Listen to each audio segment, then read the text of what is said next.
Okay, whenever we're ready to go live and do the pledge, let us know. All right, guys, go ahead. Thank you. Good evening, ladies and gentlemen, and welcome to the November 2020 meeting of the Town of Kent Planning Board.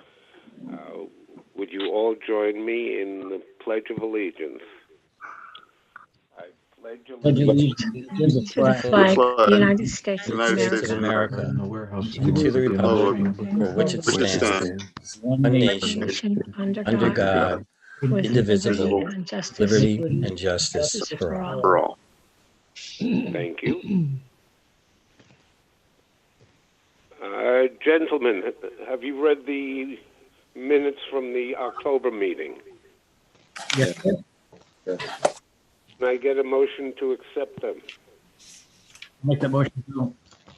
A second, please. I'll second that. All in favor? Aye. Or I guess. Aye.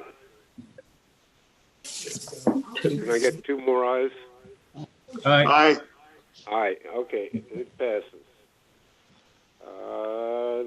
Next on the agenda is GADF LLC. Phil? Can I get a motion to reopen the public hearing? Phil? Excuse me.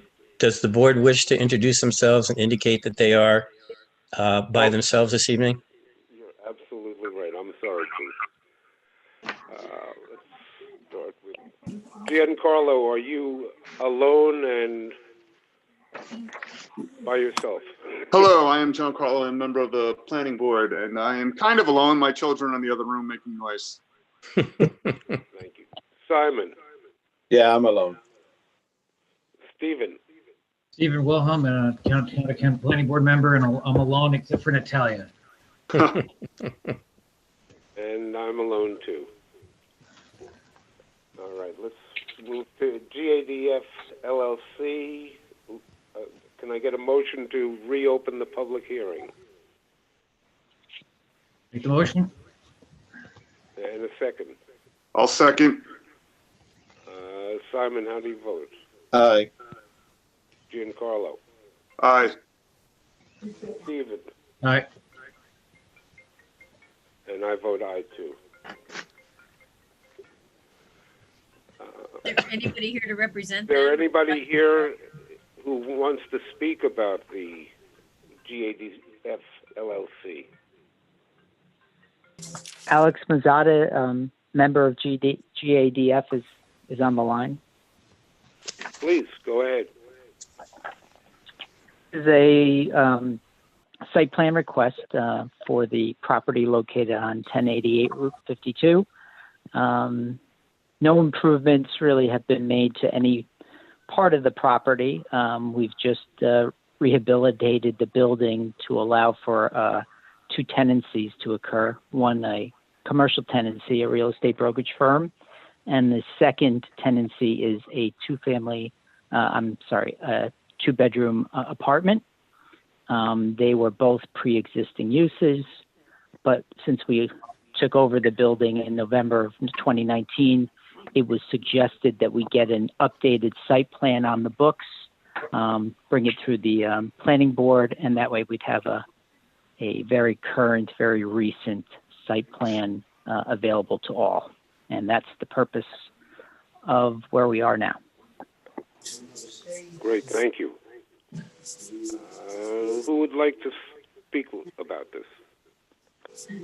You want me to give you a... Please.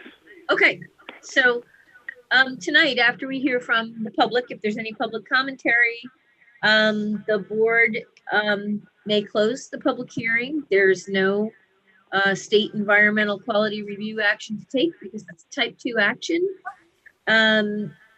Waiver letter request was made, so I would ask the board to grant those waivers after that. And then I prepared a very simple draft resolution of approval with conditions, and I can give you a brief walkthrough at the time. Please. So maybe hear from the public first. Okay. Is there anyone in the public who has any questions or comments?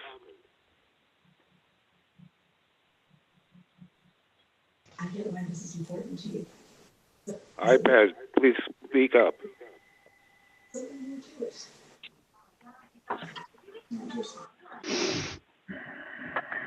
Are there any members who have any questions or comments? Not about this site, not about the site plan. No.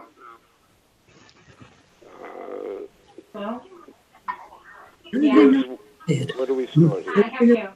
Close the public hearing. Okay, Hey,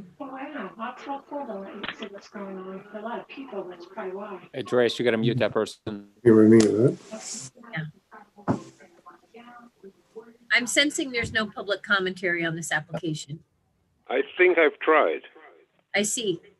So then let me go ahead and walk you through the waivers. And I'm paraphrasing. This is a letter from Insight Engineering, October 13/20.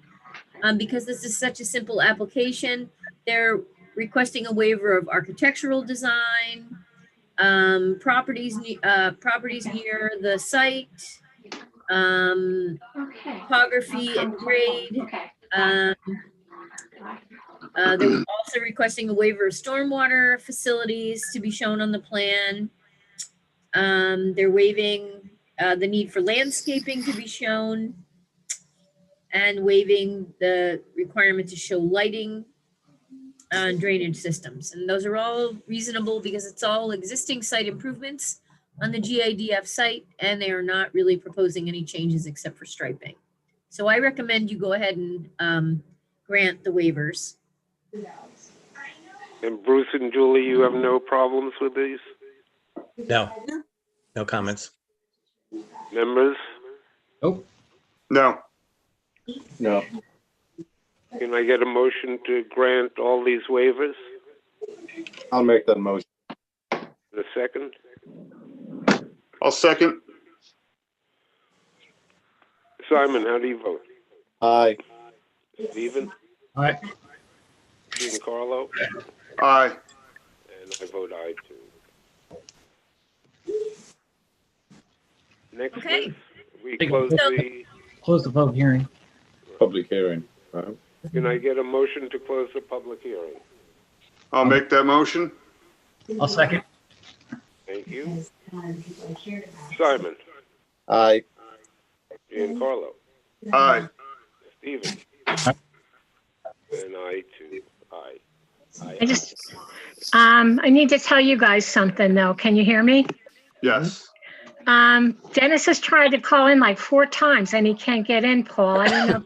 He said could you call him at his home phone number? It's 225-0443. All right, I'll call him right now. Okay, thanks. You want to wait? But this one, No, let's keep going. No, because it could be a technical problem. Okay. Yeah. Okay. All right. One of us can vote twice like I did at the regular election. You gotta, next time you do that, you gotta stop voting for different candidates. Yeah. Are we voting for candidates?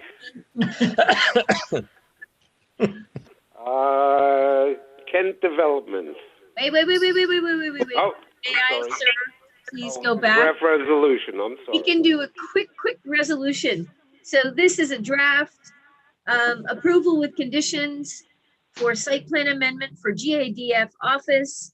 All the whereases describe the project and the process the planning board has been through so far in its review. First resolved is that the public hearing be closed, which you already did. The second item, be it further resolved, the planning board hereby grants approval with conditions to the proposed site plan as depicted on the following maps, and then I list those. Be it further resolved, the site plan approval is expressly conditioned on the completion of compliance with the following, and it's only to address the comments of the planning board's planning consultant in a memo dated October 15, 2020, and payment of all consultant fees accrued by the planning board to review the project plans and application. And then it just reiterates that the conditional site plan approval would expire within 12 months if they haven't gotten a building permit and started construction, which is not necessarily applicable. That's it. the applicant would need to submit proof that they've addressed the conditions of approval. So you can go ahead and move and vote if you like. Thank you, Liz. Can I get a motion to accept this draft resolution? Make the motion. And a second? I'll second. Giancarlo, how do you vote? Aye. Stephen? Aye. Simon? Aye. And I vote aye too. We're good, Liz? That's it. You're done with GADF. Hooray. Thank you. Congratulations, Mr. Mazzata. Thank you all. Do you have any other questions for us, sir? No, I have none. Thank you again for your efforts. You're very welcome. You're welcome. Let's move on to Kent Development. Have to reopen the public hearing too. Can I get a motion to reopen the public hearing? Make that motion. And a second? I'll second it. Stephen, how do you vote? Would I? Simon? Aye. Giancarlo? Aye. And I vote aye too. Is there anyone here from Kent Development who'd like to give us a brief rundown of the project? There sure is. Jamie Lachutis from Inside Engineering, Survey and Landscape Architecture. Also Hello, present Jamie. is Mr. Esposito. And I will share my screen so that you can see all of the goodies we have to show. Okay, so based on comments, I know this is still the public hearing, so I want to be thorough enough to let the public understand what has been advised, but not bore the board with the same speech that we got during the workshop. So basically, we addressed the majority of the comments received from the last meeting, which included providing additional vegetation along the property line here. We did provide additional vegetation along the eastern side of the parking areas to help screen from both neighbors. We did provide also vegetation toward the, I'm sorry about that, toward technical difficulties, toward the entrance of the site to mitigate any wetland buffer disturbance and to also minimize the asphalt millings going into the wetlands. We did have extensive conversations on the asphalt millings. Since then, we've received comments from Julie, and we've prepared a detail in addition to our comments, basically to extend the curb all the way down to North Horsepound Road, and to include a 4-foot wide riprap trench so that any millings that were to wash away toward the wetland.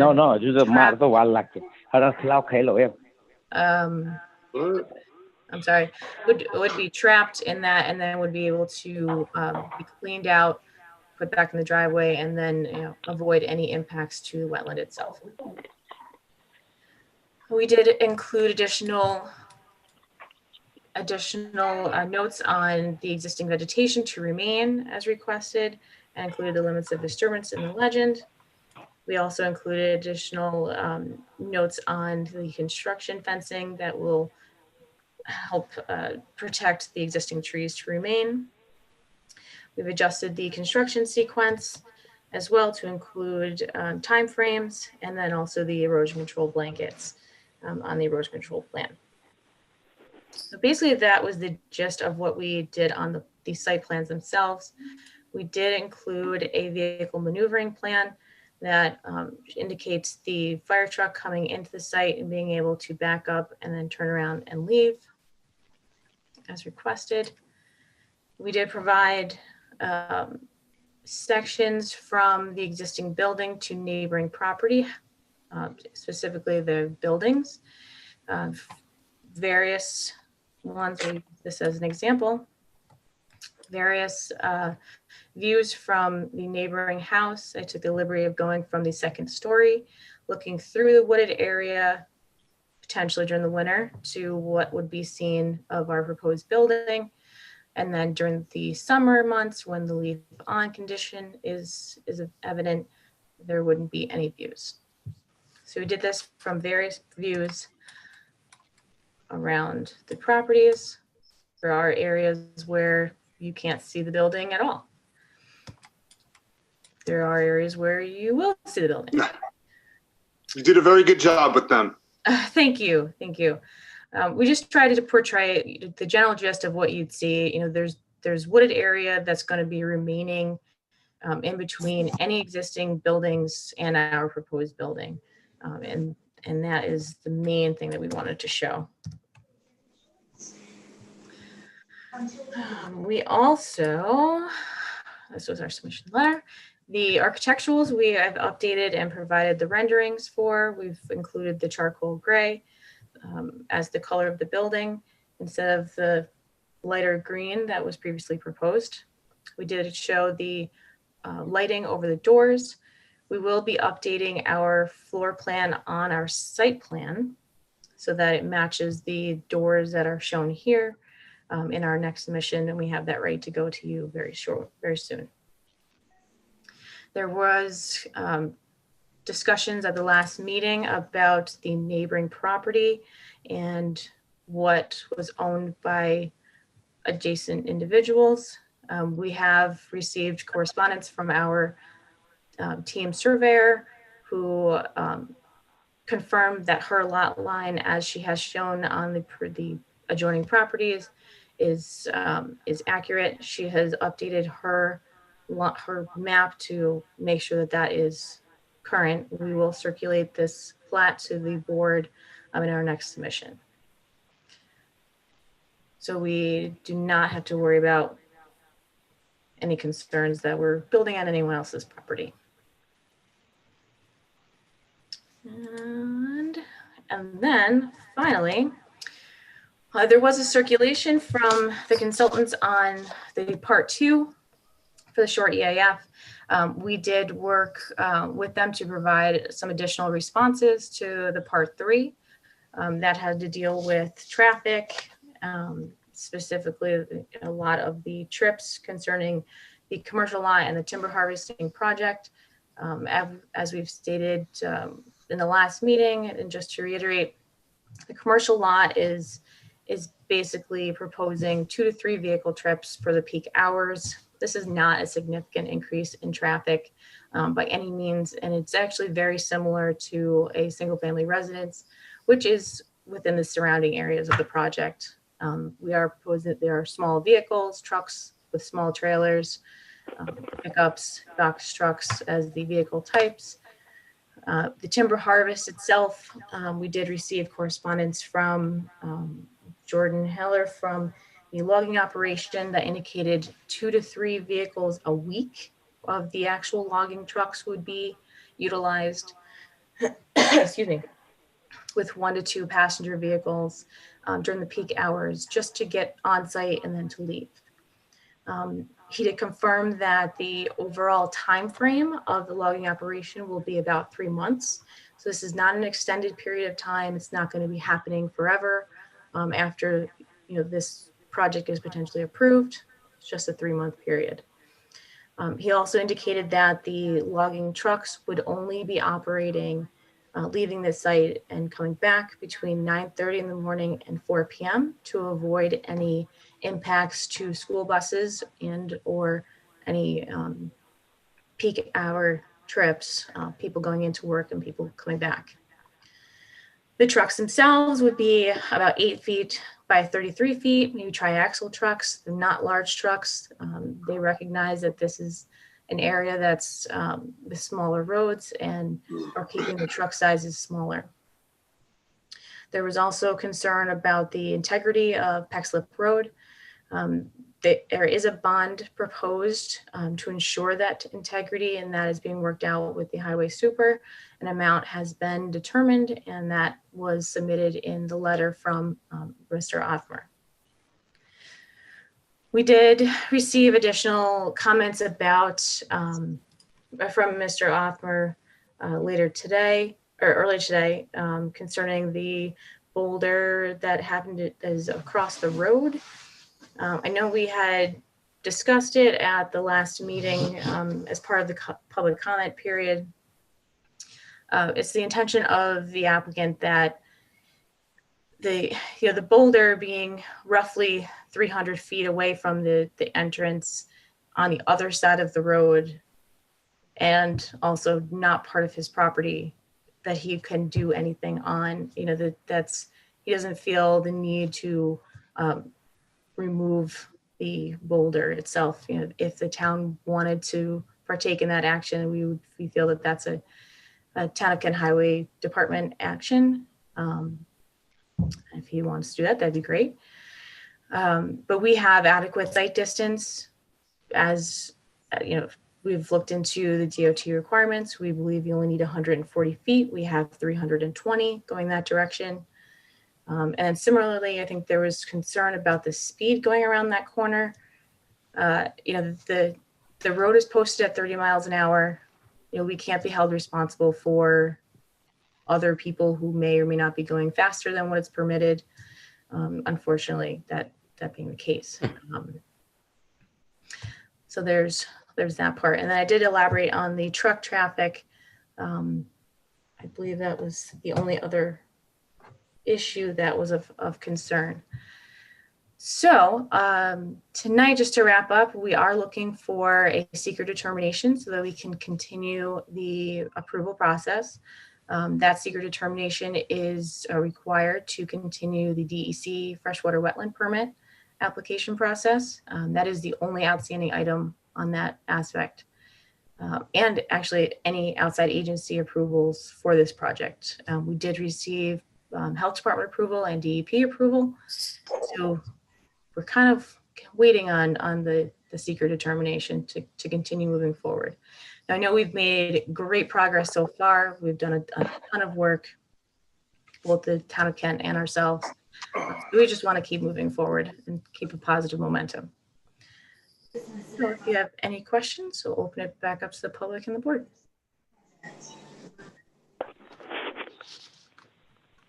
Questions, anyone? Well, I'm wondering, should we open it up to public commentary and then have discussion after that, just to see if people have any comments? Who would like to make a motion to reopen the public hearing? I think it's already open. Did that. I thought you already did that.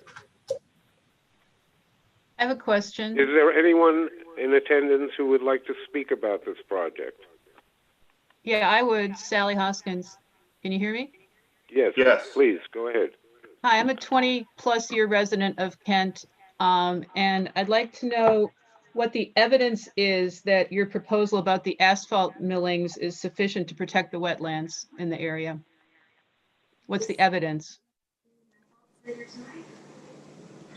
Evidence Very good to question. protect the wetlands. Well, we're not proposing to protect the wetlands from asphalt millings. The reason for using asphalt millings, we had previously proposed asphalt pavement, but because the entrance is located within 100 feet of a DEC wetland, the DEP does not permit you to use an impervious surface.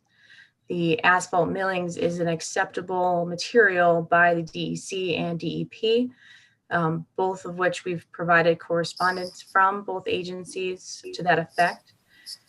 The millings are proposed because they are considered by both DEC and not DEC, by DEP as a pervious surface. You said something about the runoff and a 4-inch deep trench or some such thing. I did. So that part is a new portion that is in response to comments that we received at the workshop. So at the entrance of the, actually, let me go to the grading plan.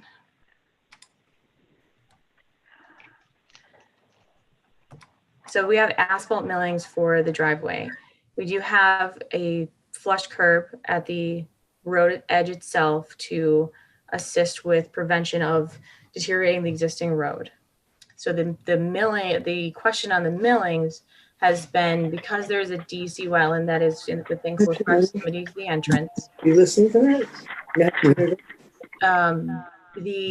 We are proposing a flush curb along this edge to hold the millings in place, and then a 4-foot wide riprap strip here to then collect anything that were to wash over that curb.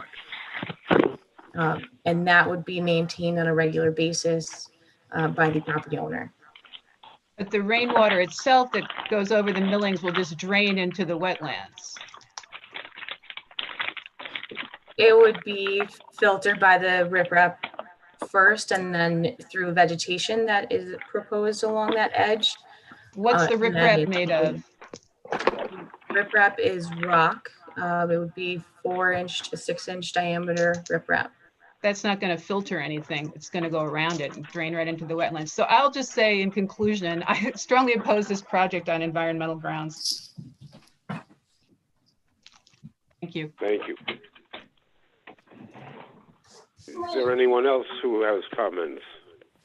Is there an order in which you could speak? Speak up. Okay, this is Jody Panny, 23 Peckslip Road. I've lived on this road for 37 years. And for anybody who lives on the road or anybody who travels on the road, they have to know that trucks on this road, there are times where people can't even get around a truck. We have to wait for buses to come in the opposite direction. We have to actually take turns on the road when there's a big vehicle coming in the opposite direction. Years ago, the road used to have swales on both sides of the road, so if you had to pull over a little, you could. Those are washed away now. They haven't existed in years. And I have recently asked the Town of Kent Highway Department to fix that, and it hasn't been done. And that curve, Peckslip and Peckslip Road and North Horsepound, is probably the worst intersection that you could possibly put something. And I strongly oppose this. Okay. And when that's another thing. When it snows here, they don't touch these roads. We're the last ones to get plowed. We're the last ones to get sanded. The way the water runs across the roads, and every single morning in the winter, there's sheets of ice going across because there's no swales left on our road, and it is a very dangerous situation. Thank you. Is there anyone else who would like to speak?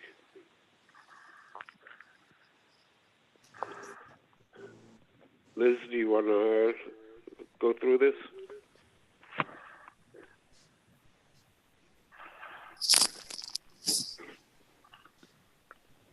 Any consultant?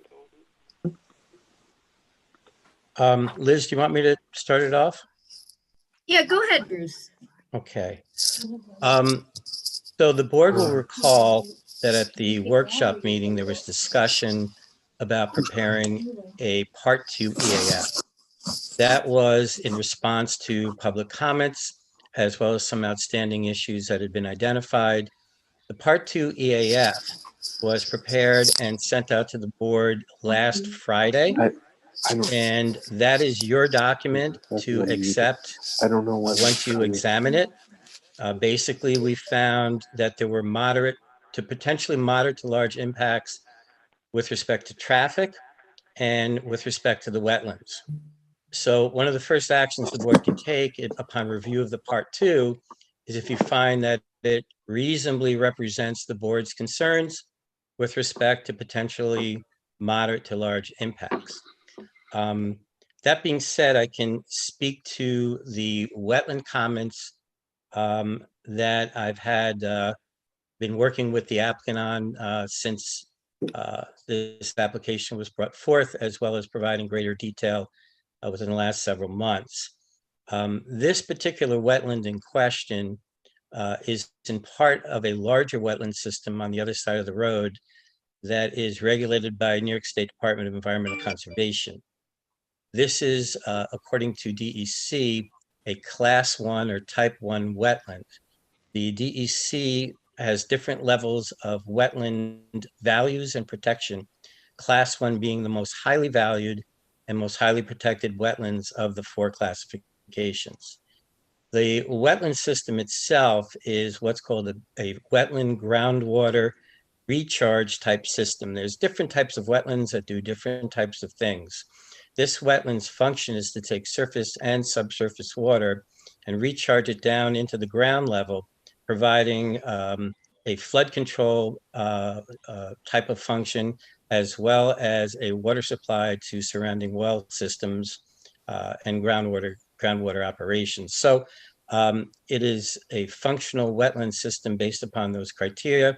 It also provides a moderate amount of habitat and a few additional functions. So the town code is explicit in what they're looking for, the code is looking for in response to proposed wetland impacts due to a project. One of the impacts that's looked at is pollutant loading, and the applicant is required to demonstrate that there's no pre and post-construction changes in pollutant loading to the wetland system. The second has to do with hydrological analysis, where the applicant is required to demonstrate that there is no pre-construction and post-construction change to the wetland water regime, or what's called the hydro period or the water budget. Basically, the post-construction water should be about the same as pre-construction. You don't want to have too little water post-construction for obvious reasons, but you also don't want to have too much water for post-construction, also for fairly obvious reasons. The water budget has to be balanced between pre and post-construction. The last part of our code talks about functional analysis, where an analysis needs to be done of what the wetland and wetland buffer is doing presently, such as groundwater recharge, flood attenuation, habitat analysis, things of that nature, so that if there is disturbance to the wetland or wetland buffer, it is reviewed and analyzed, identified, and then the mitigation that's proposed can be done in such a way as to offset any lost functions due to the construction. And so these were detailed in the memo. These are also detailed in the Part 3 draft that was submitted along with the Part 2 EAF. Presently, what the applicant has provided is a field analysis or field report of the functional assessment. It was done by a wetland scientist. They were the field notes that were received today, yesterday, and they do not provide a summary or an analysis. They are field notes.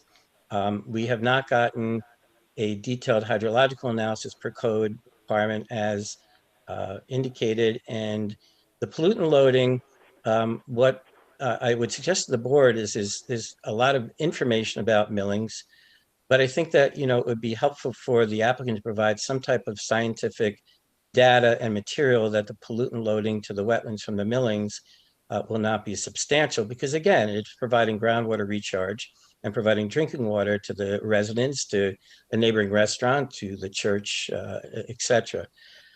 So those are really what's still outstanding in terms of the wetland analysis.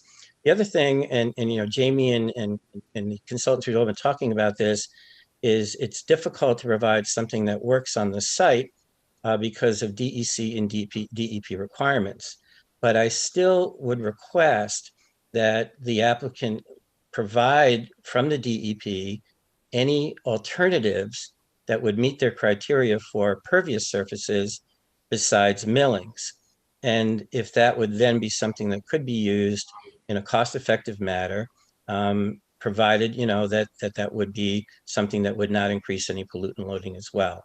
So to make this rather lengthy story, hopefully not much longer, there's still some work that's necessary to flesh out the wetlands issues as a previous resident has identified. Actually, if I can just step in, and Bruce, thank you, because what happened is that Bruce had prepared, and Julie and I also conferred about this draft short environmental assessment form, Part 2. And then Bruce went ahead and prepared the other side of the short environmental assessment form, related to impacts and mitigation, which is called the Short Environmental Assessment Form, or short EAF Part 3. And he had come up with an elaboration of the moderate and large impacts. And then we had provided that to the planning board. And then also a copy was forwarded to, Jamie and the other applicant folks to come back with some elaboration, quantification, and narrative about the moderate to large impacts especially. And so we all reviewed what was submitted. Document was provided by Jamie and her project team, Insight Engineering, which is dated November 11th. And we all took a look at it. And basically what ended up happening is we realized that we didn't have sufficient elaboration or the analyses that Bruce is talking about to be able to move forward with seeker, in our professional opinion. And, the other thing it brought us back to is that this is, the wetland permit is part of the whole action under seeker. Seeker asks the board to look at special permit, site plan, stormwater erosion sedimentation control, and the wetland permit that are all parts of this project as the whole project. Seeker has to look at all of it.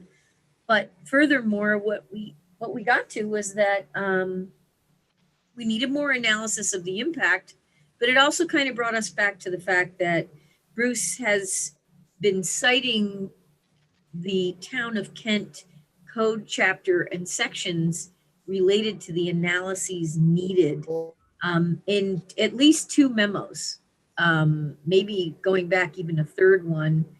And so while I think Bruce and Julie and I and the board had intended to see whether the project could move forward toward a conclusion of the state environmental quality review, we feel that, we don't have enough information. And this is a key area of impact.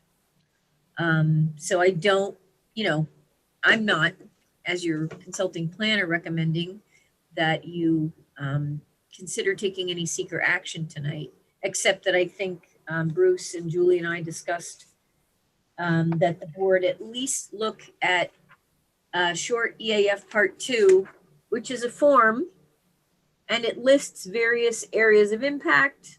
And I would share it on the screen if you want, but just to see whether the board has looked at that and do they have any comments or revisions they would like to make to the impacts noted on that form. Liz, can I jump in just to follow up with you on some of the comments and Bruce's comments as well? First, thank you for your comments. We acknowledge that you've provided code sections for the certain analysis that have been requested. Pre and post construction hydrology has been cited in the SWIP. It has always been in there. It basically states the amount of water leaving the site pre and the amount of water leaving the site post. That is part of the analysis. The wetland functional narrative is something that we are following up on after, as part of the worksheets that were provided by Mr. Bates. He was able to go out to the wetland and do that functional analysis that you had recommended.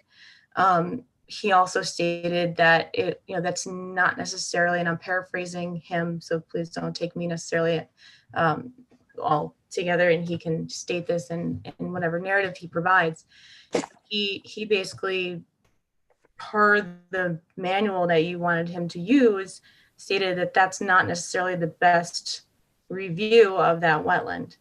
And he can speak further to that. The number that came out of his worksheets were extremely low. And he, verbally has just mentioned that it wasn't, it's not a very good wetland itself, even though the DEC reviews it as a type 1. So those were some of the comments. And then similarly, the traffic portion, you know, I understand that there is concern over the traffic, but if given looking at the EAF workbook, where it basically explains to you how to fill out the short EAF and even a long EAF, which is what we had mentioned previously, it discusses traffic and what is considered to be significant or provide a substantial increase in traffic flows. We are nowhere near any of those thresholds. The thresholds for light industrial and manufacturing, you have to have a 180,000 square foot building for that to cause significant traffic increases. We're at 10,000, nowhere near. We also, in conjunction, looked at a single family residence and what those thresholds would be to cause a significant increase. That was 93 or 95 units is what you would have to have. We're obviously nowhere near that. So we are similar to a single, even though it is an actual commercial project, commercial use, it is very similar to the chip generations that a single family residence would have that are within the surrounding areas. So for us, even to be considered as having a moderate or substantial increase in traffic, you know, in our opinion, is absurd. It doesn't make sense. I just want to clarify something though, Jamie. For traffic, the short EAF Part 2 marks that as a small impact on the form. Right. No, I understand that, but it's still something that has considerably come up, and I just want to make sure that everyone is aware of that fact. Okay, that's fine. I'm just clarifying. Yep. No. That's fine. And Jamie, if I may, with respect to the wetlands, and I'm very happy to discuss this further with Jim Bates. The methodologies that I included in my memos were suggestions merely to show that there are quantifiable and recognized methods for analysis. It also will indicate that you could use that, or you could basically use methodologies as your choice. So obviously Mr. Bates chose to use the one he did. That was his determination to be made. With respect to the SWIP, this SWIP does not provide the hydrological analysis to the wetlands that's required. The SWIP basically is an annualized rainfall event that is looking at certain types of runoff characteristics, et cetera, pre and post construction. The hydrological analysis is basically a water in, water out type of analyses where you are looking at monthly rainfall events, because a yearly rainfall analysis will basically miss oftentimes the entire wet period, and that, for that matter, the dry period of the wetland. So this methodology that is suggested by Gary Pierce, again, there are other methods, and if your wetland consultant wants to use another method, that's fine, but I was just providing an example of how an adequate hydrological wetland analysis could be done. The TR 55 does not include that type of analysis, just to be clear. Okay. Bruce, I have a question for you. Who's speaking? Can you hear me? Giancarlo. Oh, yeah. Hey, Giancarlo. How do you feel about recycled process instead of millings? Well, I think, you know, on all of freeze on these me things, it's a site by site, it's a class by class, site by site basis. Asphalt millings have tremendous opportunities as sub-base and primary base and flat type of applications with limited compression, et cetera. This is a different site. It's got a steeply sloping driveway with a wetlands at the bottom. It's a very difficult site. I appreciate Jamie's difficulties in dealing with this. And so my concern is that there really is not an opportunity to prevent the millings from getting down eventually into the wetlands. The millings by themselves, just the particulate matter, are pollutant to the wetlands. And then of course there's the material that it's made of that are also pollutants. So, you know, we're all aware it's a challenge, but I think it's a site-by-site basis on how you have to look at this. On a different site, where it's flat, there's no potential for real runoff. It can be compacted. I don't know if I'd have much of an issue with the millings, but in this case, it's going into a type 1 wetlands, a groundwater recharge wetland system. And, you know, we just want to make sure we get it right the first time.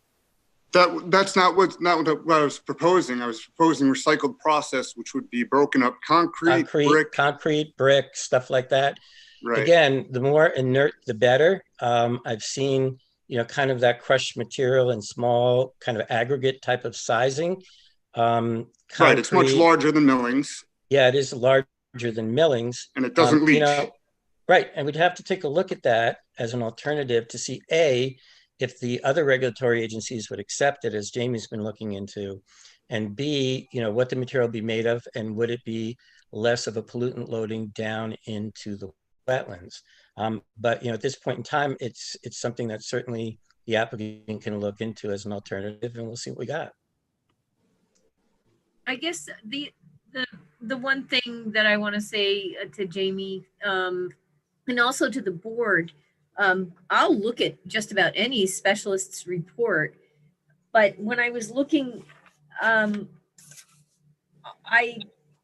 saw a mention of Jim Bates discussing the function, so I was looking for whatever his report or narrative was.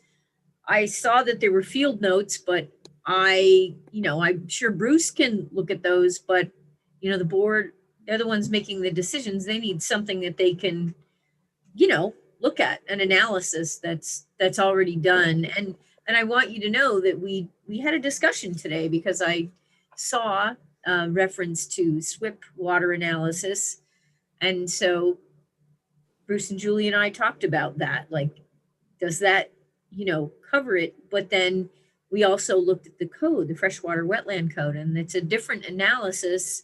It doesn't look like it would be so difficult to do, and we just weren't sure why those, you know, comments hadn't been addressed. And because we're dealing with the whole action, and because a wetland permit is part of it, and that's a potential area of impact, we really need some kind of response to those comments to be able to move forward. They will be forthcoming then, is the best that I can give you. We've provided responses to the best of our ability at this point. And I can tell you that Bates's report is on its way, and that is the best that we can do. I don't know if there's, you know, if the board is okay with it, if there could be offline consultation so that when the report comes in, you know, if there's a need for consultants to be able to have a conversation with the wetland specialist, it might aid in moving the process forward. And also, I just want to say, looking ahead, when Bruce, Julie, and I were discussing what may or may not happen tonight and what would the next steps be, you know, the wetland issues, these comments that Bruce has been making were the ones that really came to the fore. And the concept is that if it's possible to get those comments and those code issues answered about the wetlands and provide adequate analysis, one thing that could happen next month is the board could continue the hearing, see if there's any more commentary. If we're ready to go, consider a seeker determination of non-significance or negative declaration. And then possibly, if we have most of our comments addressed, we could be ready with resolution of conditional approval. But those seem to be the stumbling blocks at this point. Right, and if I can just add, if the board is comfortable this evening in accepting the part 2, that would be a good mid benchmark for this evening, which would then just drive the elements of the part 3 in December. Has you had a chance to look at it? Does anybody have any comments on the draft part 2? And I could share it if the board needs me to. This is the part 2 that we received today.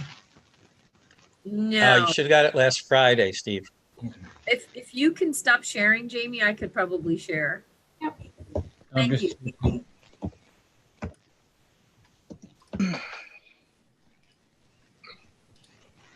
Can you guys see the screen? Yes. Environmental assessment form. Okay, this is what was prepared. Part 2 is, a list of potential impacts. And again, Julie and Bruce and I got together and went over this form together. Bruce initially drafted it and then we put our heads together.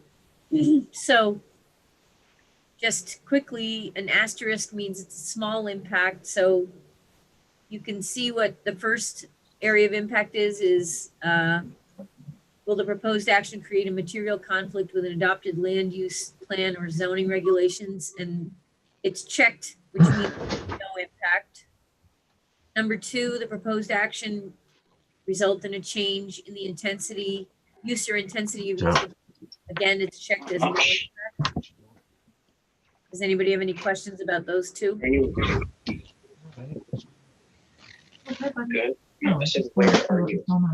I do. Are you downstairs? Are you downstairs? Oh, I was down. Okay, that's not the board. watching the meeting. Number 3, will the proposed action Board meetings.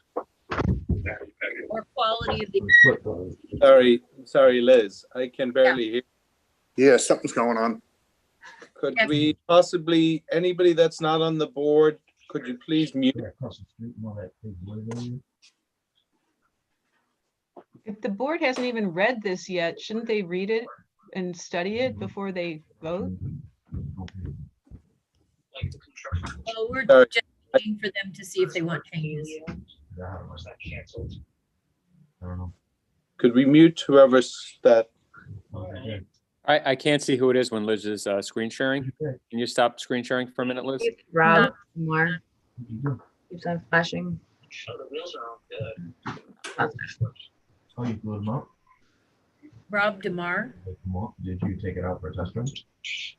No, I did that like yesterday. Possible to put somebody in the waiting room if they're making noise? I started, but then Yeah, I just put him in the waiting room. Hang on. because Mariella was here, and I finished last night. So, Oh, okay. but they were all pretty solid. Like 2 minutes after I did. Are we going to admit Rob DeMar here? No, we're not. We're trying to mute who's talking. Can you look on your end as well, please? Yeah. Like I went to the bathroom today, and like I think it's Rob. I think it's Rob DeMar. Looks like it's Rob DeMar if you can put him in the waiting room. Yeah, I stuck him in the waiting room unless he's here twice. He's here. You can still see him. she's like, what's propane? Oh my God. And one kid, it's like, it's a highly flammable and explosive. There you go. There you go. Okay, I just muted Rob DeMar here. No, and Liz, I reviewed this. I just didn't see if it's been updated because we got new ones sent in today. Well, what I wanted to do is be clear. This is the form we prepared for you. Jamie also prepared a narrative, but that's not from Bruce and Julie and I. That's Jamie has responded to this form to try to provide an elaboration on anything that is And that's what we moderate to large impact. So last that, 3 came in today.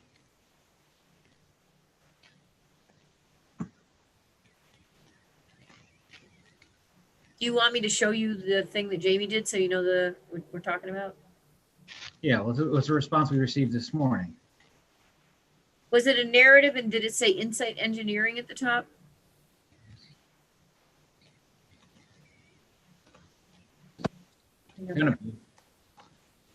I'll find it. Yeah, our logo was on the top of that. I just got at 9:34 this morning.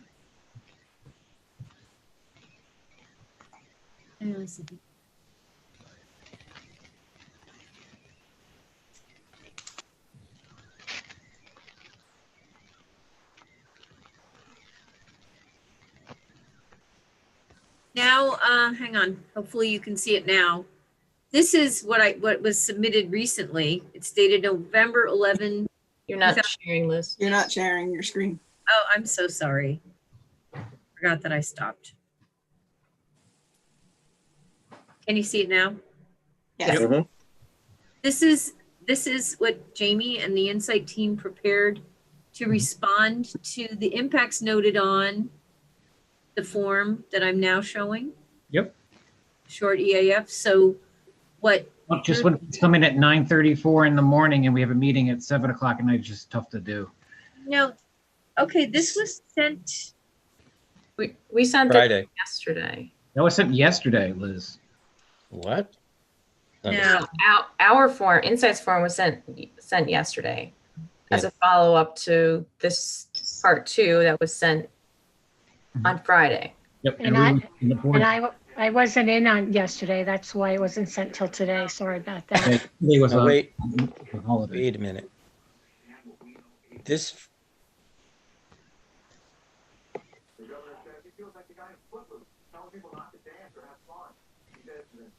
Send it right out to the board, and Vera just resent it to you folks. So sorry about that. I would have sent it out to all of you, but I don't have your contact information. right. No, there's a process. Yeah, right. So this form, Anything is received in within 48 hours of the meeting, it's nearly impossible to get. well, this form that Liz has showing on the screen now was sent over to planning on Friday, this past Friday. Did you guys get this form on Friday? Yes, we just didn't get the responses until this Got morning. it. Okay, so what Liz is asking is for you folks to just, you've read the form or looked at it. Is there any changes you would like to make to this form? I don't have any. No.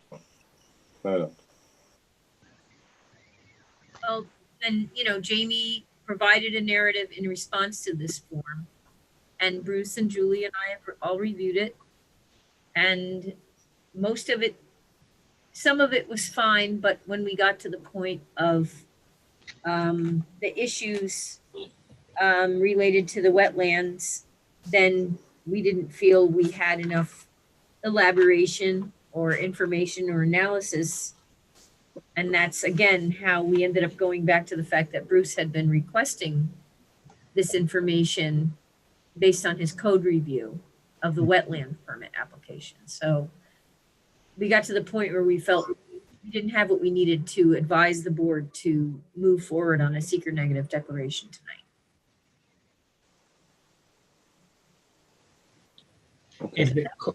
And I'm just not clear what that requirement is. I just want to make sure, because I know Jamie's saying that there's there's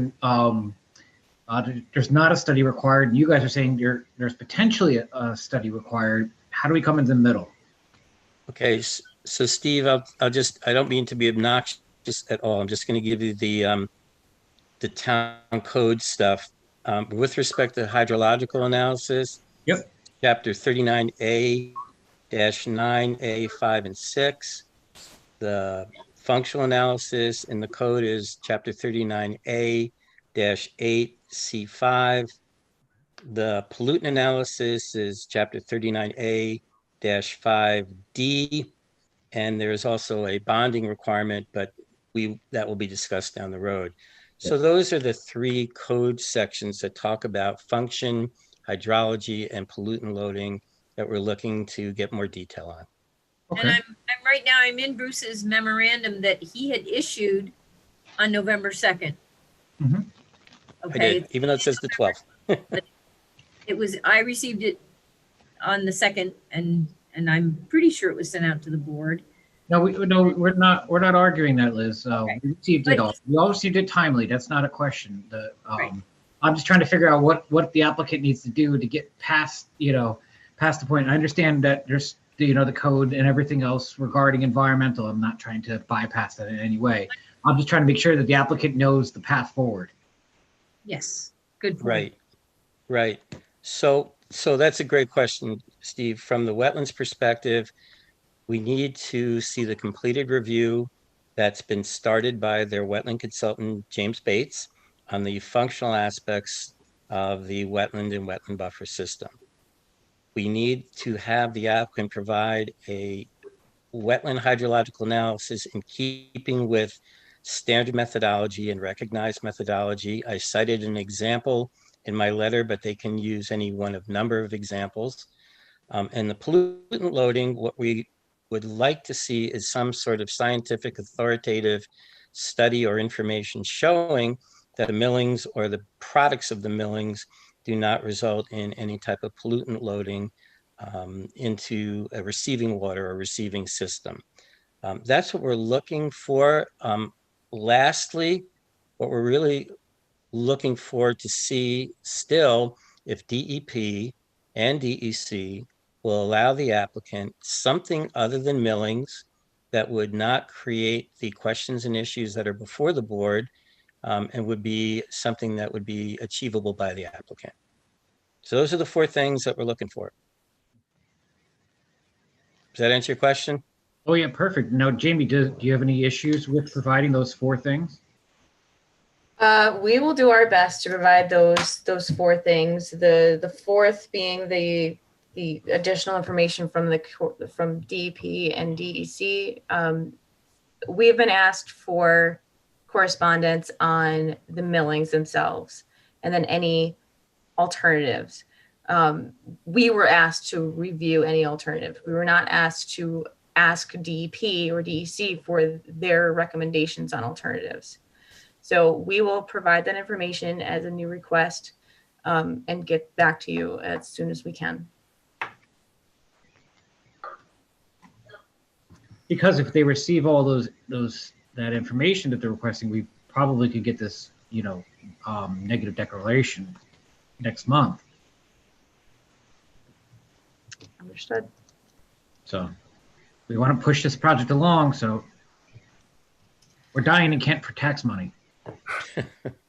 And just, Steve, to be clear, Bruce had raised, some of the analysis questions in October and then raised them again in November. So it's not, Amy, so you understand, this is. Oh, no, I'm fully on board. I just want to make sure that whatever's required here to wrap this up for the applicant, that's all I'm looking for. And that way we just can, whatever they need to do to trudge through, that's what they'll get done. And if they don't, then it goes off to the next month after that. But all we can do is keep laying out the path forward for them. Right. Agreed. And Liz, we received the comments in October. We provided responses that we thought were adequate. Obviously, they did not meet what we were looking for. So we will provide additional comments and continue providing additional comments until they're satisfied. You guys have been very responsive. And again, if there's a need for offline consultation, Absolutely. Yeah, and we'll, I'm sure we'll authorize that. But Yeah, I think it'd be helpful. Phil, would you authorize that?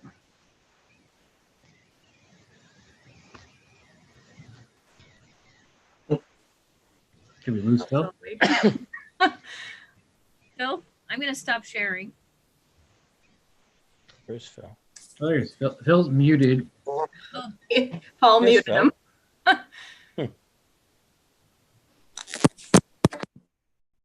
Maybe you put him in the waiting room. Phil's on mute. Paul muted Phil somehow.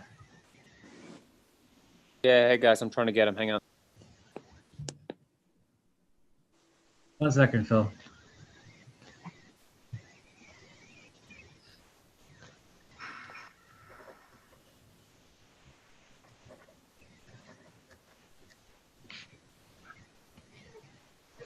Can you hear me? Yes. Yes. You hear me without? No. Hello. All right. Where were we?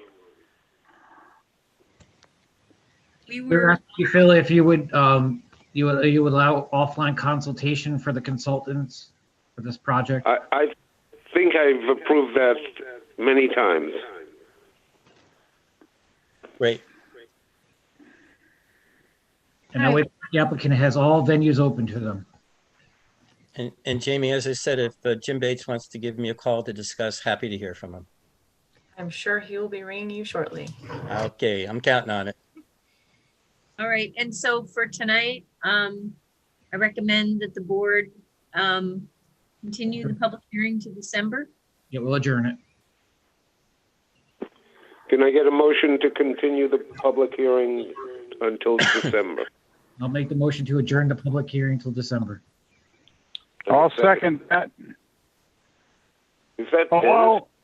Yeah. Dennis. Dennis. Hi. Giancarlo, I've been here on the phone. My computer won't let me into the meeting. We've been having problems. Tell me about it. Giancarlo, how do you vote? Aye. Stephen? Aye. Simon? Aye. And I vote aye too. Okay, Do we you will. have my positive? Phil? Yes. Okay. So we're done with this, Liz? For now. Jamie, do you have any other questions for us? I don't think that I have any. Yeah. The only thing that I may add is, given the requested information and trying to get additional information from DEP and DEC and their timely responses due to COVID, can we get a couple extra days for a submission? As far as I'm concerned, yes. Yeah, Jamie, we'll be flexible with you. That'd be great. We'll get any plan reps in as soon as we can, and then as we get correspondence from them, we'll get that in as well.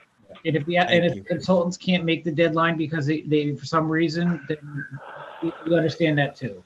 So we got to be flexible both ways, because the consultants can't just jump either. So, Sure. And it is that time of the year. So, but we will be completely flexible. That would be great. Thank you very much. Thank you, Jamie. Thank you.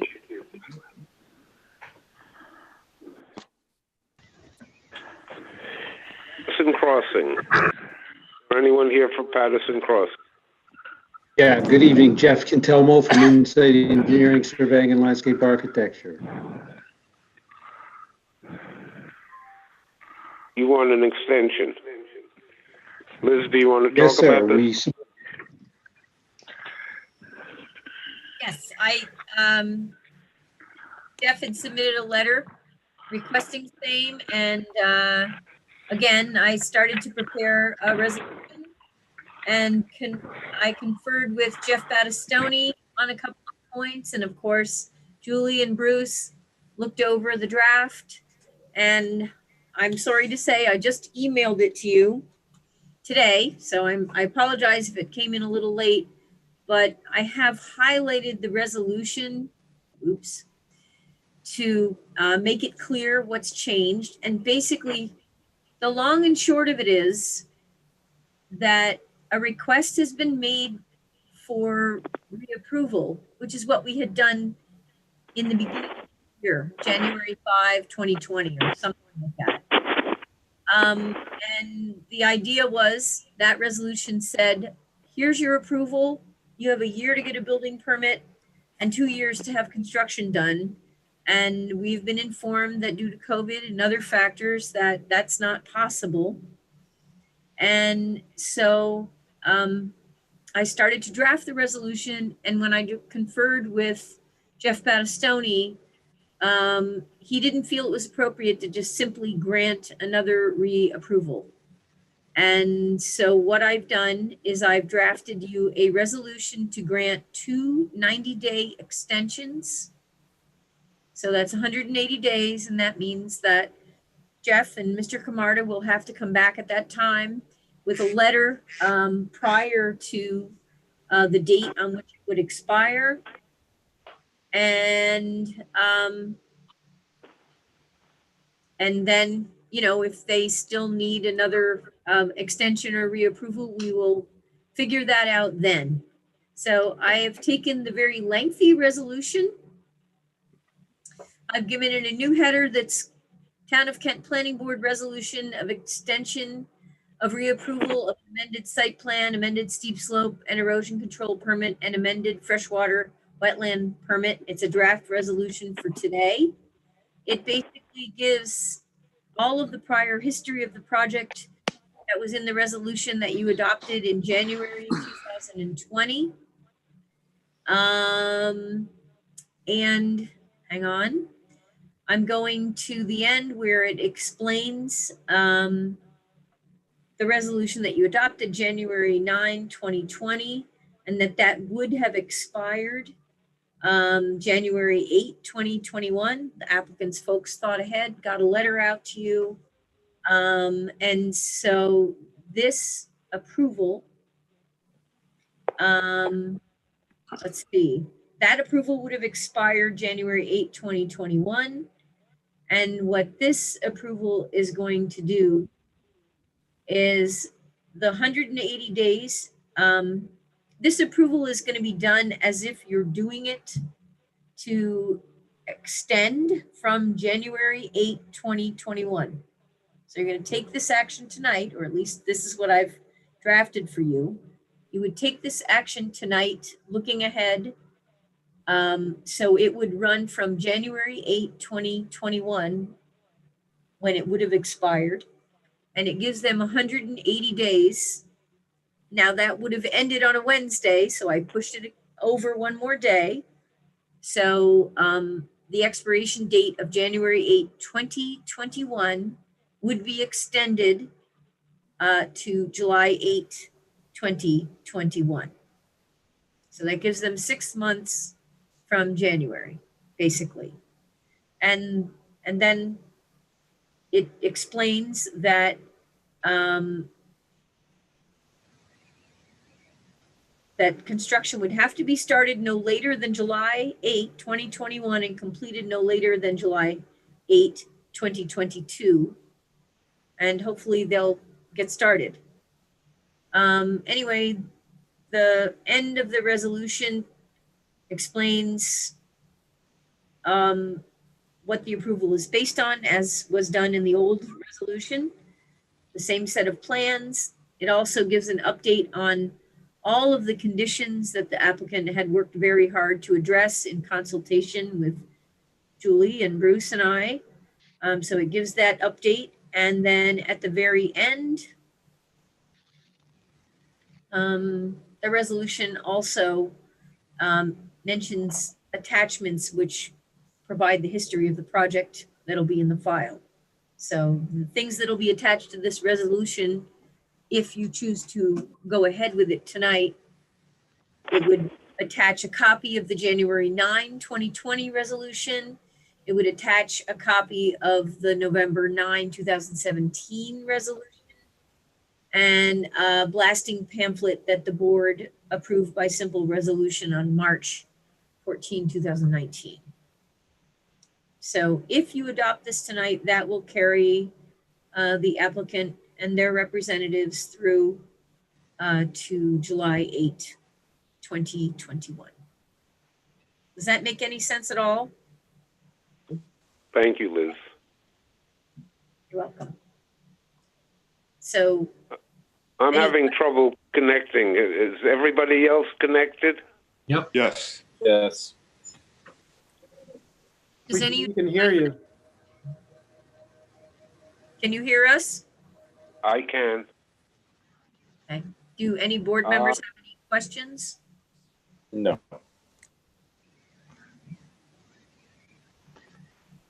So if you're so inclined, you could go ahead with motions and whatever to adopt the resolution as prepared.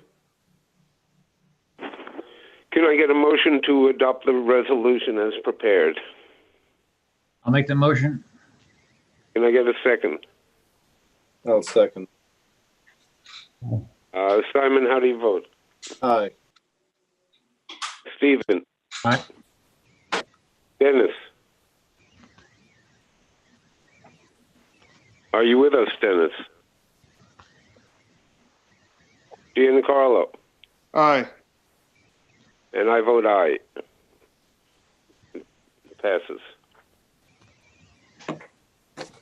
Well, thank you for letting me walk through that and for all your hard work. Hello? Hello? Dennis, say aye. Aye. I had to unmute it. It muted me out again. We've all had problems. We soon heard the resolution, etc. Say what, Liz? You're aware of the resolution, right? On Patterson Crossing? Oh, yeah, I listened to you give your whole rundown on it. Let's move on to Sunoco. Okay. Thank you all. You're welcome. Is there anyone here from Sunoco? Yes, I'm here from Sunoco. Would you like to give us a brief rundown on your new signs? Okay, I'm here for a sign permit application here where, I'm sorry, can everybody hear me? Yes. Okay. Roger. My name is James Polinsky. I'm from Signs Inc., sign company in Yorktown Heights. We were hired to do a change out. Right now at the gas station, there's A+ market, and they're changing it over to a 7-Eleven market. So the first sign is an existing sign. That's the multi-tenant sign. They're just removing one face that says A+ now and putting in a new face that says 7-Eleven. Everything stays the size. Everything stays the same. The only thing that changes is the plexiglass face in the gas ID sign, I should say, not a multi-tenant. It's the gas ID sign. The second sign is on the building over the front doors. Right now, there's a much larger A+ sign. It's actually a 5-foot by 10-foot sign, and they're looking to just replace that with, it's roughly 4-foot by 4-foot. It's just under 50 inches by 50 inches. Yeah, we saw some pictures of that at workshop last week. Yes, sir. Yeah, these are the panels. I'm just showing you. This is such a simple replacement. In my professional opinion, they're the same dimensions as the existing slots. And in fact, the sign over the door, which I'm going back to now, that's proposed for 7-Eleven is a smaller, kind of cleaner looking thing. It doesn't take up as much space as the old A+. So, and I think the lighting isn't changing at all. Correct. They're both lit. The ID sign will stay exactly the same. The sign on the building, it's a lit sign now. The new one that's going up is much smaller.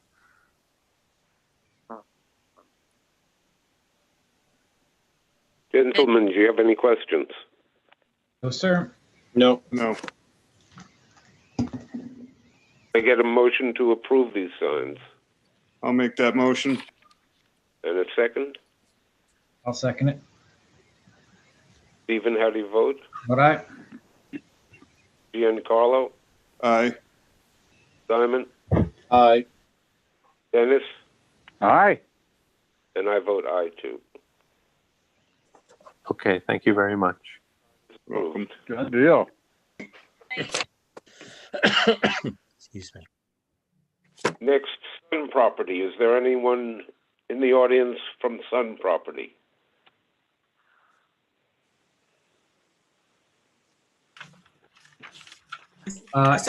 He's muted. It's Roger. Good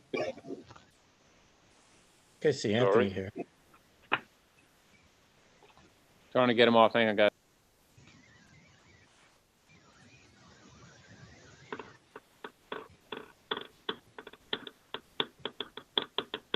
Hello. Hello. Hello? Hi, we can hear you. Sorry about that. I didn't think I was up. You are. You from Sun Property? Oh, no. Yeah,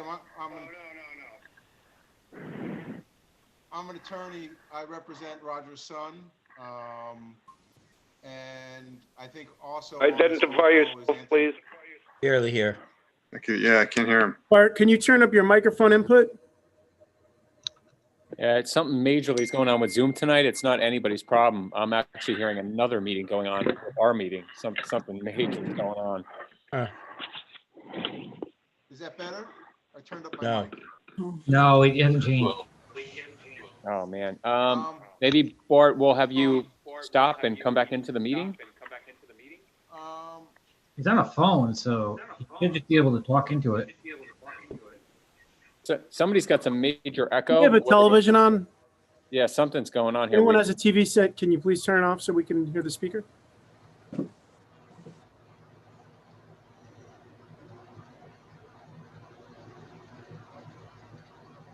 Well, you're gonna have to turn up your, or increase your microphone input volume. I'm now at the highest amount. Wow. Can't hear.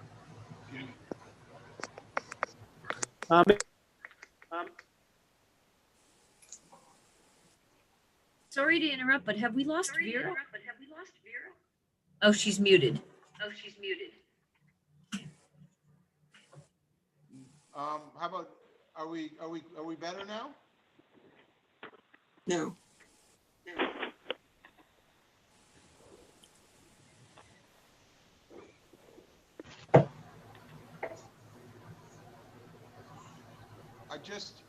I just put in what I was gonna say into the chat. Something's wrong with my Vine? Did that come up? Yeah, we saw it. Okay.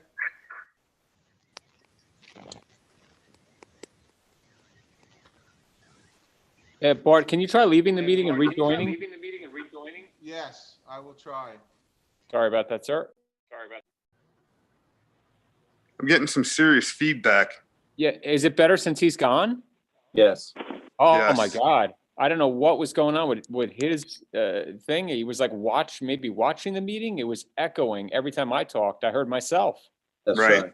So we're all good without him here, in other words. Yeah. Yes. He was Yeah. the problem all along. Yeah. Oh, my God, because I heard another Zoom meeting coming on through his network somehow. I have no clue, but it's crystal clear now. Yeah, this time it wasn't me. Oh my gosh, I'm sorry. I'm just surprised that somebody wouldn't realize that. Yikes. I'm sorry. I just couldn't get to the bottom of who was doing it. No problem. Shall we go below the line until he comes back?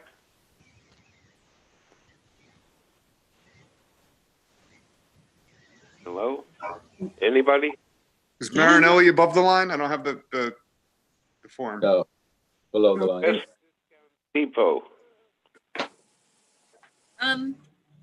Is anybody here for Best Discount Depot? I don't know that it matters, but I can tell you that the latest that I have come to understand is that a site plan application is needed. I had sent an email.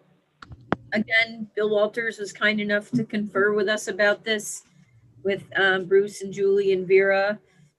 And I sent an email that kind of outlines a similar process to what we did with GADF. It's another property that doesn't happen to have a site plan on file. I understand they did a really beautiful job fixing up the building, or I guess it was rebuilt after it was destroyed by fire. And so the idea now is to get some kind of an existing conditions plan on the books and see what, if anything, we need to add to do a simple site plan. And then their sign approval could go along with the site plan at the same time. So we're waiting for submittal and escrow and all that. Thank you, Liz. Yeah, we're Lansky, are gonna- you back? I am. Can you hear me now? Much better. Oh, yeah. Now Okay. I can. I switched computers and I think it's going to work a little bit better.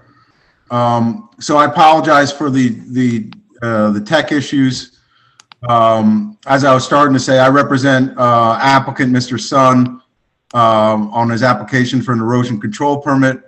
I believe Anthony Pizzari, the engineer for Mr. Sun, is also on the call. I have seen the memo from Mr. Barber dated November 12th and Ms. Mangarillo dated November 11th. There's a number of things on those memos we're happy to do.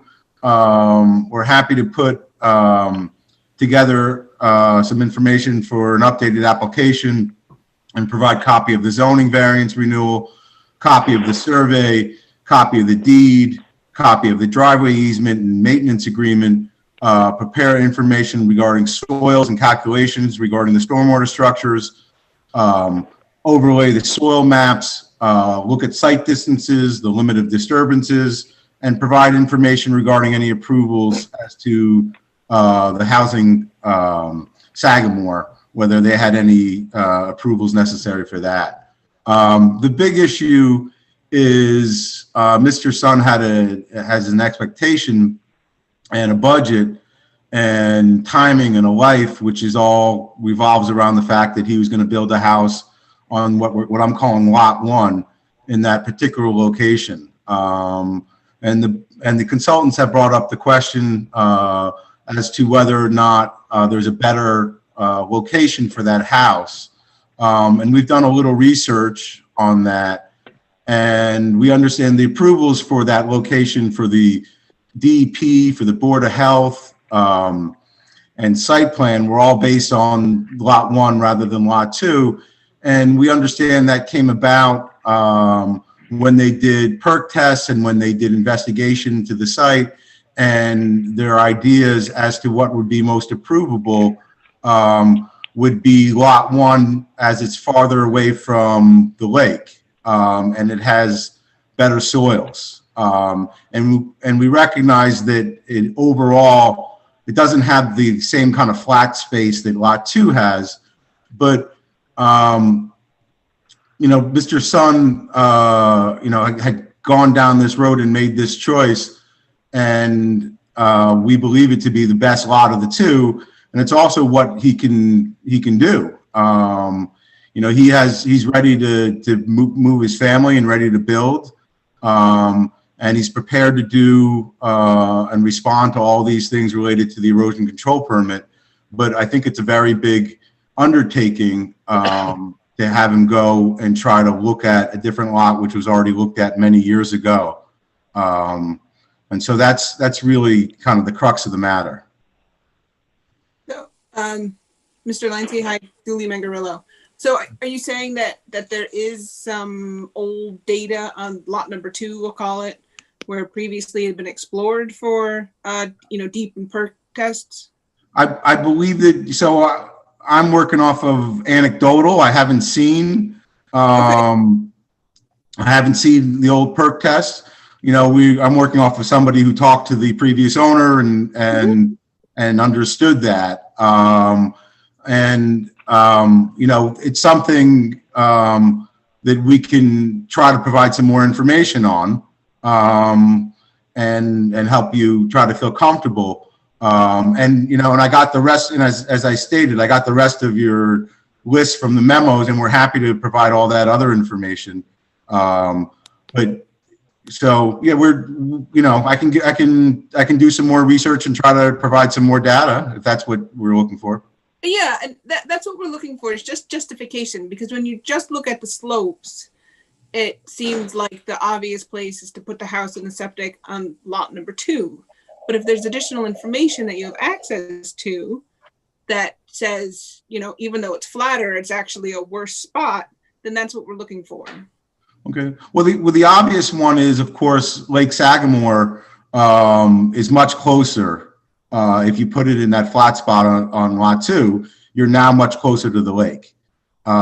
So, and your house and your septic system and your runoff and any phosphorus which would be coming from that would be more likely to load onto the lake in that lot 2 location than in the existing location. So that's we can see that pretty clearly just from Google Maps, and that's the main thing. But I will go back and try to get some soil information for you. Yeah, I mean Bruce, go ahead. No, I was just going to say, good evening, Mr. Lansky, Bruce Barber. We spoke about this with the engineer for the applicant at the workshop, and basically the thought process was to have a look at the site-specific soils within that flat area on calling it lot 2, because although there may be some benefits to looking at lot 1 for the reasons you allude to, there also will be a lot more disturbance to that area to create a flat pad for the house, the driveway access, and the septic system necessary to construct. Whereas versus on the flatter area, there'll be, at least in theory, less site disturbance. So I think what we're looking for, and correct me if I'm wrong, Tony, that you're going to go out and have a kind of a survey look at the soils in the flat spot, because indeed, if that's infeasible, because as you're suggesting, the soils are not any better there or even worse, then obviously that's not going to be under consideration.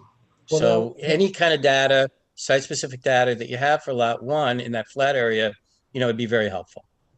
Yeah, I mean, lot that to. was one of the things we talked about, but apparently there is maybe there was some previous investigations done on that lot, and if we can find that information. Excuse me, sir, you need to identify yourself. Oh, I'm sorry. I'm Tony Passari. I'm the engineer for Westchester Modular on this site.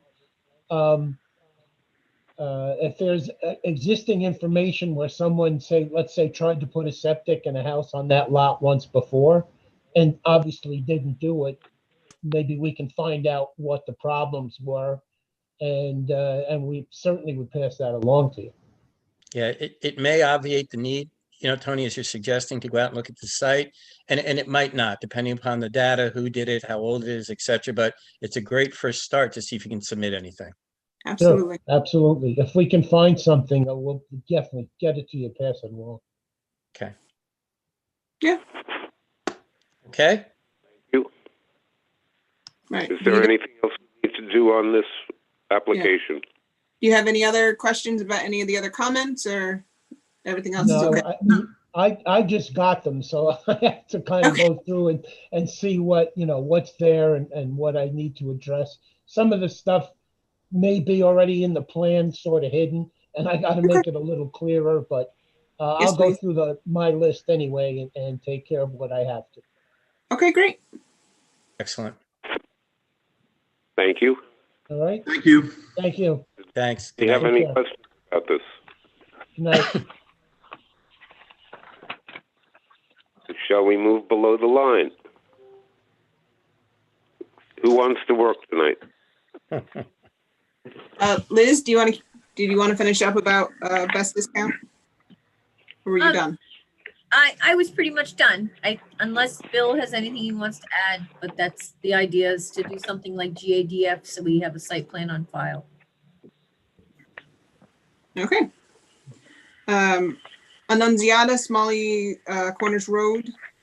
There had been a question last time about updated survey.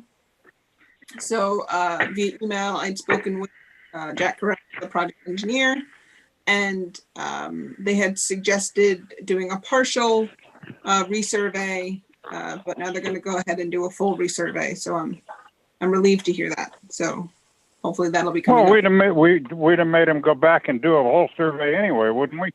Mm-hmm. What the hell's a half a survey? It's nice when it works out. So They're looking at one pin. So, and then Marinelli on Miller Hill Road. I saw Mark Marinelli on the Zoom before. Hello. Oh, he's here. Oh, hey, Mark. Mr. Marinelli? How are you? Hey, Mark, did you have something to say or just want an update? Nope, just seeing where things were at. Oh, okay. So, Vera had said that she got the updated bond agreement, bond certificate or policy. So Vera is going to send that to the town board for their acceptance. And then we received some of the other documents, the certification of professional engineer. So I think once the town board accepts the bond, then it'll be ready for chairman's signature. And then you can be off to the building department. Okay, great. And then obviously nothing can be done on the property until that form comes back from the DEC, correct? Correct. Okay, yep. So that's sent out. And then, but once you guys sign it, then we can go to building department and apply for the building permit. Yes. Okay, great. Okay. Yeah, sounds good. All right, thanks. Moving along. All right. Okay. DEP Bailey Brook, that one, the wetland permit was issued. They're also ready for chairman's signature. I don't know if Phil had a chance to sign that one or not, but that one's ready to go. Putnam Nursing and Rehabilitation Center, they're still waiting on tax forms, so nothing new there. Route 52 development, I don't believe there's anything new there.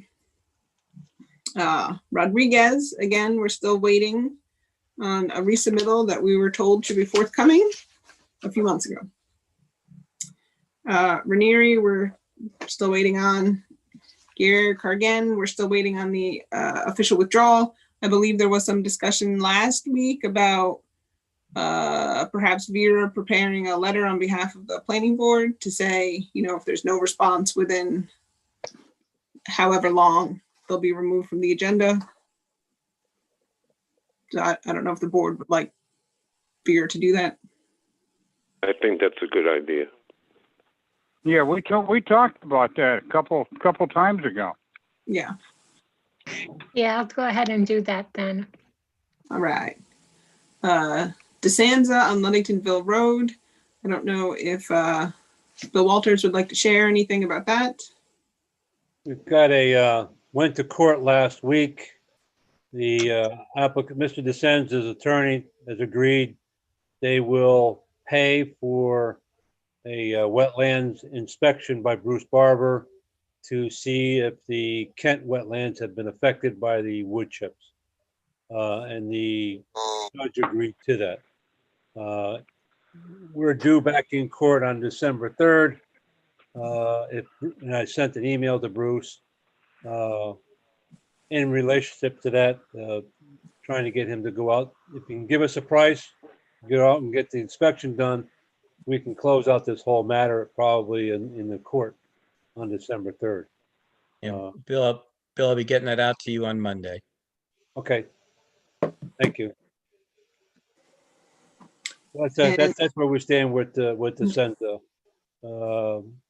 Pretty much the judge and the lawyer were talking about the agreements with the DEC, looking at the back portion of the property since they already signed off on that part of the project.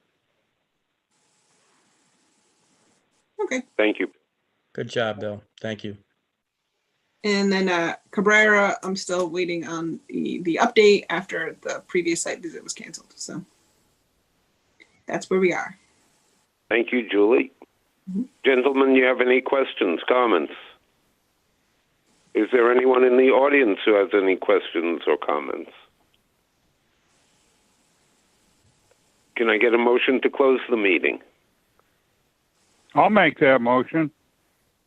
And a second. Well, actually, we're going to close. Do you want to go to executive session? We do have to go to executive session, yes. I'm going to just wish you all a happy Thanksgiving before you go into executive session. Well, we haven't closed thanks, the Liz. meeting. Bless your heart. Well, you go to executive session, then you come back to close the meeting. Right. You're going to go to executive session to discuss whatever litigation, personnel, whatever, and then you can come back and open the meeting and close it again. Are you going to have any decision after you guys come back, or otherwise you might as well close the public session now completely, and then I'll just leave you guys in executive. Otherwise, I got to hang around and wait for the decision if you're going to make that. Technically, Paul, that's a great suggestion, but technically that's not really what they can do. They're going to go adjourn into into executive session, come back out, and then close the meeting just in case there's any public decisions that need to be addressed after executive session. So unfortunately, they got to stay on until they close. Okay, no problem. Sorry about that. Hang in there. Sorry. Our consultants. Hang in there, Paul. Oh, I'm sorry. But I'm also going to say happy Thanksgiving, everybody. Enjoy your family and be healthy and be well, everyone. Thank you. Yes, happy Thanksgiving. Same here. Happy Thanks for Thanksgiving. that. All right. Happy Thanksgiving, kids. All right, we're going to just stop the live feed. Dre, stop the electronics and everything. All right. Thank you.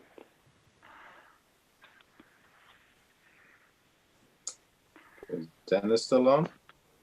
I'm still here. You got me? Oh, you're still. Yeah, I can hear you. I'm here. Good.